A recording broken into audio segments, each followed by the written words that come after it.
porque o Grêmio anunciou a contratação do Soteldo, do Santos, por empréstimo. Está oficializado agora, aos 26 anos, será o primeiro venezuelano a defender as cores do Imortal. Assim, o Grêmio anuncia o Soteldo. Então, mais uma saída do Santos. O Santos também confirmou a negociação de forma oficial, aquela protocolar. O Santos, em acordo com o Grêmio, acertou nessa sexta o empréstimo do jogador Soteldo por 1 ano.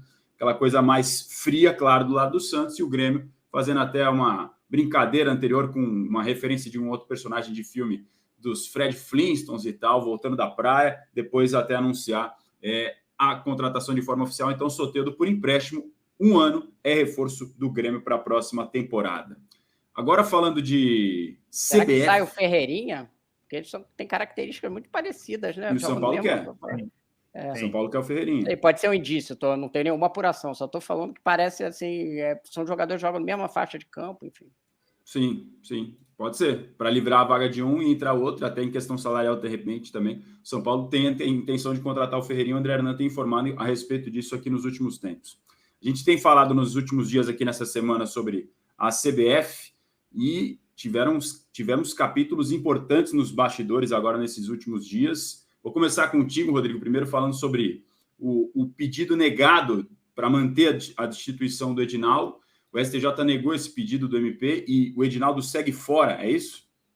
É isso. Já é a segunda decisão do Tribunal Superior, no caso, o Superior Tribunal de Justiça, confirmando a decisão do Tribunal de Justiça do Rio que destituiu o Edinaldo. Por que o MP entrou com recurso? O MP era parte nesse processo, porque foi graças a um acordo entre MP e CBF que foram instituídas as regras eleitorais da eleição que o Edinaldo foi eleito. Quando você disse que o MP não era a decisão da Justiça, do Tribunal de Justiça do Rio, disse que o MP não podia ter se metido naquela história. Então, por isso, as regras não valiam, o Edinaldo não era presidente. Então, o MP queria que valesse a atuação dele. Só que isso foi negado pelo Superior Tribunal de Justiça. Agora resta uma ação no STF, movida pelo partido PSD, pelo senador Otto Alencar, né, que tem uma ligação com o Edinaldo, mas é mais provável o cenário hoje de ter eleição. Vai ter ainda uma questão aí da FIFA e Conmebol fiscalizarem, dar a autorização da eleição, em que condições e tal, mas o cenário está todo se encaminhando para ter uma eleição. Está parecendo muito difícil a reversão hoje do que foi a decisão do Tribunal de Justiça do Rio. E nesse jogo de Edinaldo ontem terminou o dia... Isso, eu ia deixar para entrar... Isso, exatamente. Eu ia entrar nessa parte... Que ainda pode acontecer 1 milhão de coisas aqui, hein?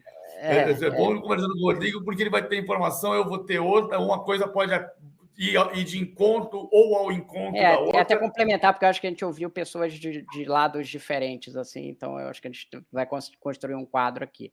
O que aconteceu ontem, teve uma reunião, eu vou começar aqui, o PVC complementa. Teve uma reunião do Edinaldo com o Gustavo Feijó, que era um dos líderes da oposição, mais o Reinaldo Carneiro Baixo, que é o presidente da Federação Paulista, que estava do lado do Edinaldo, né, até ontem. E ali se propôs uma união de chapas, do caso do Edinaldo com o Gustavo Feijó, para que você tivesse uma chapa que poderia se tornar uma chapa única, porque você não teria como escrever outra chapa. E essa proposta... Bom, o Edinaldo diz que foi iniciativa da oposição procurá-lo, a oposição diz que foi o Edinaldo que procurou. Fato é, eles estão em negociação, do Edinaldo e o Gustavo Feijó, que eram inimigos mortais. Gustavo Feijó tinha advogados ali agindo para destituir o Edinaldo. O Gustavo Feijó está apagando seus posts no Instagram, que eram posts de crítica ao Edinaldo, aquela coisa mesmo de quase relacionamento. Começou a apagar os posts no Instagram e aí eles estão ali numa tentativa de acordo pela qual o Edinaldo abriria a mão de ser candidato à presidência, seria candidato ali a vice, e aí o candidato a presidente seria uma pessoa da oposição, que pode ser o Gustavo Feijó ou o Flávio Sveiter. Eu falei com os dois ontem, o Flávio Sveiter e com o Gustavo Feijó, disseram que os dois que não está definido, só que tem uma questão que o Edinaldo não quer que seja o Flávio. Então, tem esse ponto aí dentro da negociação. E por que isso é importante? Essa chapa de oposição diz ter 15 federações já assinadas com apoio deles. E o Edinaldo diz que tem mais de 7. Se os dois se juntarem e tiverem efetivamente essas federações, como os dois dizem, eles vão ter 20, 21 federações. São 27 federações. Você precisa de 8 para inscrever a chapa. Se você tiver 20, 21, você inviabiliza qualquer outra chapa e essa vai ser a chapa única, com aí uma cabeça que seria Gustavo Feijó ou Flávio Sveiter. Tendo conversado com os 3, esse é o cenário. Agora precisa confirmar essas federações, porque eu estava, inclusive, conversando com um dos 3. Eu falei, escuta, mas fulano tem tantas, o fulano tem tantas. Aí eu vi uma matéria do Danilo que o Reinaldo entende ter apoio de 8 federações. Aí um deles falou assim, bom, então agora são 35 federações, porque pelos números aqui que tem tanta gente apoiando cada lado, a conta não tem mais 27. A gente não tem mais 27 estados no Brasil, temos 35 estados no Brasil. É isso. Mas isso é meio comum, as federações ficam meio em cima do muro e elas, às vezes, assinam 2 chapas. Já aconteceu anteriormente. E elas ficam ali esperando para definir quem que vai ter mais chance e dar um apoio. Mas agente duplo. Exatamente. Mas, assim, olhando, se houver mesmo a união desse grupo com o Edinaldo, eu acho que ele se torna muito forte para ganhar a eleição, apesar da presença do Reinaldo. O PVC vai explicar, porque eles vão ter a maior parte das federações. E ter a maior parte das federações, em geral, decide a eleição na CBF. É maior peso, tem essa questão da inscrição. Eu acho que eles se tornam favoritos. Não vou dizer que vão ganhar com certeza, mas se houver a união de fato, que é surpreendente, porque o Edinaldo estava morrendo de raiva desse grupo, e esse grupo estava morrendo de raiva do Edinaldo, tanto que tentou tirá-lo, na verdade conseguiu tirá-lo, né? Então, esse o cenário aí, essa reviravolta que teve ontem, uma reunião com o Arthur Lira, como o PVC trouxe a primeira vez lá atrás, a reunião teve a presença do Arthur Lira. E aí, eu acho que o ponto central é esse que o Rodrigo tocou. Quer dizer, o Reinaldo anunciou a candidatura, mas ele tem que viabilizar a candidatura. Ele precisa de 8 assinaturas de federação. Se ele conseguir as 8 assinaturas de federação, como ele acha que vai conseguir, a chance dele ganhar possa ser muito grande, porque ele vai ter uma capacidade de articulação de Libra e Liga Forte União. E aí os clubes podem dar essa vitória para ele, mas para isso ele precisa de 8 federações. A federação tem peso 3. Se ele tiver 8 federações, 8 vezes 3, 24 votos. São 141 votos. É isso que eu te perguntar, PVC, e o Rodrigo também, como é que funciona essa votação? Hoje a regra é que a federação tem voto peso 3, clube da Série A peso 2, clube da Série B peso 1 de voto. Aí nós vamos fazer uma conta que é uma conta aproximada, tá? Isso aqui vai mudar todo dia. Então, o cenário está bem definido mesmo. É isso. Pergunta central assim: o Reinaldo Galeno Bastos vai conseguir 8 votos de federação? Se ele conseguir 8 assinaturas, o cenário para ele passa a ser bom. Vai ter que continuar trabalhando muito, mas vamos lá. Se ele tiver 8 federações, ele tem 24 votos. Aí, muito provavelmente, na chapa Feijó, Sveiter, Edinaldo, dos clubes da Série A, ele quase certamente não vai ter Bahia, porque é Emirados Árabes, é Mubadala, Vitória, que é o clube do mas Edinaldo. Você tem certeza que a Libra vai estar com o Reinaldo? Eu não tenho essa certeza, não. Não, a Libra não, mas os clubes de São Paulo, sim. O de São Paulo, mas os clubes do Rio não vão estar. Provável, eu vejo os clubes do Rio se aproximando. Forte União. Então, mas o cenário que eu ouvi, o cenário que eu ouvi dos clubes do Rio é Flamengo, Vasco e Botafogo irem para essa chapa, Porque e aí nenhum dos clubes me falou. É o cenário que porque o Rubinho está com essa chapa e o Textor não vai. Opa, caiu o PVC, acho. Mas o cenário que eu ouvi é dos clubes do Rio mais aproximados dessa chapa. Há um cenário a se confirmar ainda. Os do Rio. Então, mas aí vamos fazer uma conta diferente, porque isso vai mudar. Como a gente está falando, vai mudar. Vasco, Fluminense e Botafogo são Liga Forte União. Vai depender de uma articulação da Federação do Estado do Rio com o Rubinho ou da Liga Forte União. Porque os 3 são Liga Forte União. Se a Liga Forte União... Mas não teve, eles não fecharam que vão votar em bloco, né? A Liga Forte Não, União. ainda não. Ainda não. Não sei se vai ter esse voto em bloco. Não, aí vai ter um cenário. O que acontece é o seguinte: se o Reinaldo tiver as 8 federações, são 24 votos. Se ele tiver, digamos, 16 clubes da Série A, são 32 votos. Ele precisa de 15 da Série B. Então, não é simples. Eu acho que esse cenário de clubes é complicado, porque aí, por exemplo, o Edinaldo tem força, ele não tem muita força na Série A, mas ele tem força na Série B, porque ele conseguiu o contrato que a Série B está viabilizando, ele tem bastante força com os clubes da Série B. Ele vai levar alguns para, ele levando para outra chapa, ele vai levar alguns para essa outra chapa.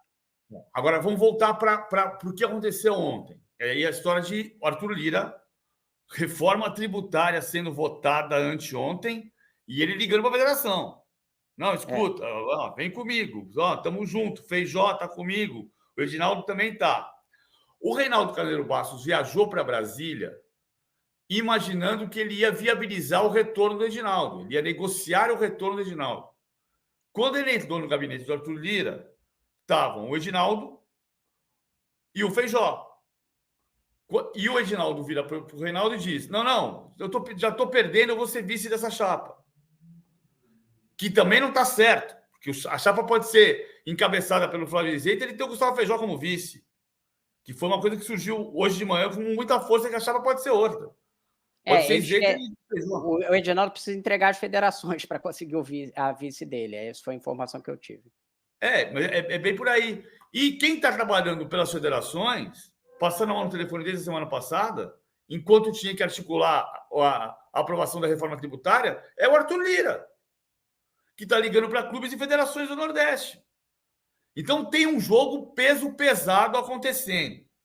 O que houve foi que o Reinaldo Carneiro Bastos chegou em Brasília pensando em viabilizar o retorno do Edinaldo e entendeu-se traído pelo fato de que o Edinaldo estava com Feijó. Falei, Edinaldo, a gente estava junto. Não, vai ser diferente. Então o Reinaldo se sentiu livre para lançar a candidatura dele. Agora, o ponto é conseguir viabilizar essa candidatura, porque ele precisa de 8 assinaturas de federação. Tem uma intriga do outro lado, né, PVC? Porque há quem defenda do lado desse grupo do Feijó e do Sveiter que o que o Reinaldo estava fazendo era apoiar o Edinaldo para, na última hora, tirar ele e ser candidato, que já era o plano desde o início dele. E que o Edinaldo percebeu isso e, por conta disso, fez esse movimento. Então, tem umas intrigas dos dois lados de narrativas, digamos assim, né? Tem, mas eu enxergo a questão do Reinaldo de outro jeito. E pode ser inocência minha. O Reinaldo tinha desistido de ser presidente da CBF. Será? O Reinaldo não falava mais sobre isso. Eu acho que todos os presidentes da federação continuam sempre achando que vão virar presidente da CBF. Eles estão sempre ali, tipo assim, de repente pinta uma oportunidade. O Reinaldo virou um grande agente da criação da liga. E de uma liga só, como precisa ser. Precisa ter uma liga só. O Reinaldo, em 2022, começo de 22 ou final de 21, falava 25 vai ser a liga que vai organizar o campeonato. E o que me parece o Reinaldo pensava do ponto de vista político era dele ser parte da liga. E a federação ia ficar em segundo plano, porque ele está vendo uma participação importante ali na Libra. Mas assim, Edinaldo era a favor de liga, antes de você sair. O Flávio, que está do outro lado, também articula a Libra. Então, na verdade, todo mundo está dizendo que é a favor da Libra. Da Liga, né? Que seria a Libra e a Liga Forte Futebol juntas, né? Para formar uma liga de fato, que nenhuma das duas hoje é liga, né? Só o bloco comercial. Mas, enfim, essa pauta, teoricamente, é de todos, né? A ver como é que vai se desenrolar nos próximos dias. Temos até janeiro. Será um mês intenso. Começaremos 2024 com indefinições, então. Mas o cenário mais provável é de ter eleição, então. O cenário mais provável é de ter eleição, de ser uma chapa que tenha esses opositores anteriormente, mais o Edinaldo, e do outro lado o Reinaldo. E aí a gente vai ter que ter essa coisa. Primeiro, se a candidatura do Reinaldo vai ser viabilizada, e ela sendo viabilizada, você vai ter essa disputa de votos aí, voto a voto. O Reinaldo tentou ser candidato outra vez contra o Caboclo, não se viabilizou o número de federações suficiente para ele escrever chapa e ele desistiu. E você pode ficar bem informado sobre esses temas no dia a dia aqui no All Sport, também nas colunas do Rodrigo Matos e também de Paulo Vinícius Coelho, nosso PVC, porque sempre que possível estão atualizando os temas Mesmo no meio do plantão aqui, eles não param nunca. O PVC congela, mas ele volta em outra tela. Não, eu derrubei e voltei agora. Vamos ver se melhora. Muito bom, muito bom. A internet é assim, ela nos derruba, mas ela também nos coloca de volta. Rodrigo Matos, quero te agradecer pela participação com a gente agora aqui. Boa tarde, bom jogo. Que imagino que todo mundo vai ficar ligado na televisão para ver se... Já estou me preparando aqui, tem que fazer umas coisas antes, mas tem que correr para tá na frente da TV na hora aqui. Tem que dar tempo, porque essa é a final, todo mundo quer ver. Quem gosta de futebol não pode perder. Obrigado, viu, Rodrigo? Valeu, obrigado, Razan. Valeu, PVC. Se não nos virmos, Feliz Natal aí para todo mundo. Abraço. Valeu, Feliz Natal. Igualmente, saúde e felicidade para a família do Rodrigo Matos. Acho que a gente não se vê até semana que vem, né? Porque semana que vem já é Natal, inclusive. Final de semana, né? Sexta-feira, Natal e domingo. Segunda-feira não tem programa, só terça. Exatamente. É isso aí. Então, Feliz Natal, Rodrigo Matos. Bem pontuado.